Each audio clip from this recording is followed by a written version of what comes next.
Hi lovely people of this channel. So today video titled around the topic of, do you really want a livestock guardian?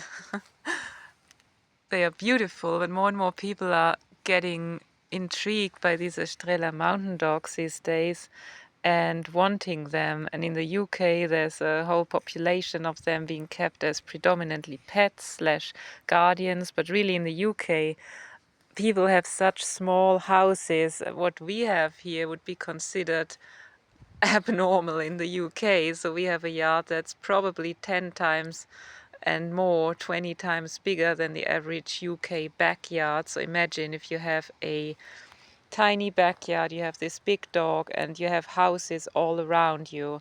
You don't have the expanse of wilderness and the tolerance of the local population here in Portugal towards barking dogs, because all dogs bark here. Very few people even monitor the barking, so it's perfectly fine as long as they don't keep going at night. I never allow mine to do that.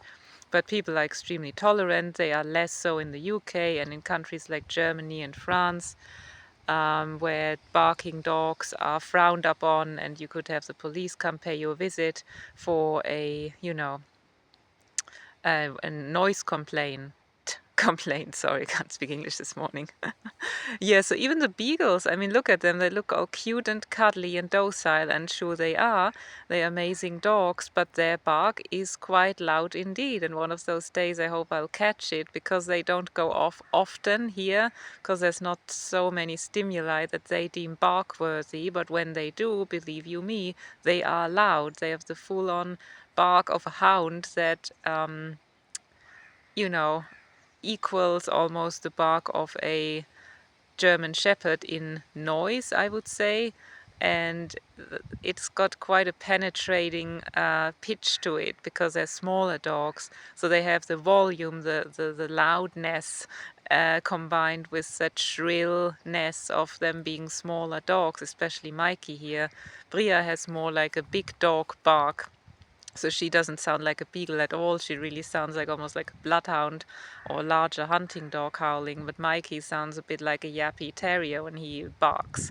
Very shrill and annoying. So I think the title of this video is rapidly changing towards, do you think you want beagles at all? Or just what breeds should you maybe exclude from your wish list of getting a dog? And I would say if you live in densely populated areas, if I were you, I would exclude the beagle if you're planning to let your beagle have free roam in your yard all day long, and maybe even lock them outside, which I never recommend, because dog theft, like dog thieves, are quite eager to capture one of these little buggers, not only in Portugal here, but also in the UK, where dog theft is rampant. It's really gone so bad that from what my husband, who is English, tells me, there is laws that have been passed now that equal dog theft to kidnapping in the punishments you get to try and dissuade people from doing it and keep on doing it, and even holding owners at gunpoint, at knife point. It's really become quite horrible over there.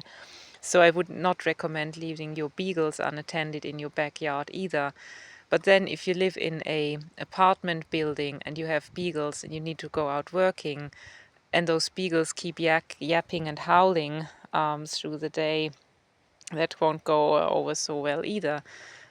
So if you lived in a more, densely populated area instead of one of these little noise machines that look all cute and cuddly, and sure they are, look at this, I would rather recommend a quiet breed, maybe a if you're into very small dogs, a Shih Tzu kind of ish dog, one of these little breeds, Lhasa Apso, Shih Tzu, maybe a Maltese, and exercise them well before you leave for work. That should do. Cavalier King Charles Spaniels, an excellent choice for most people in more densely populated areas, because they're so calm usually. I mean, I'm not saying get a puppy necessarily. Maybe you can, sign up with a breeder to get a retired breeding dog, at which point the dog will already be quite senior and calm and settled, like our Bria here is. I mean, she's the She'd be the perfect dog to have in the UK in such a small backyard setting, because she's so calm in her temperament. Aside from the occasional barking, and even that she doesn't do much, so she is relatively calm. She'd be perfect for an elderly couple, for instance. But that's what a retired breeding dog does. These guys are, if it's from a good reputable breeder, obviously don't go to anyone, but if it's a good reputable breeder, you have a perfectly socialized dog that is used to anything and everything going on, that's perfectly cooperative in grooming, nail clipping, washing, bathing, ear cleaning. I mean, all of these things. Bria is just cooperating. She's a cooperation personified here.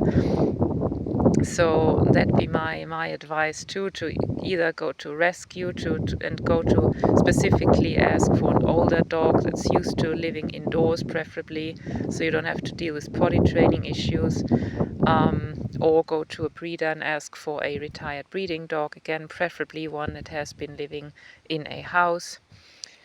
So yeah, I was hoping to catch some original Estrella Mountain Dog barking for you, but just of course when I try to, oh my goodness, look at that. When I try to make that happen, capture that, it's not going, and she doesn't like go off and bark on cue as such. I could, if I charge the fence and start yelling at some imaginary wildlife that's across the fence, look at this. She would go off and bark, but I don't want to provoke her. She's just calmly settled down, and if in doubt, calm is always a preferred mode here. So yeah, I hope this helps some of you. And Bria here, oh look how cute she is. Maya and Mikey and myself wish you guys an amazing day, and talk to you later. Bye.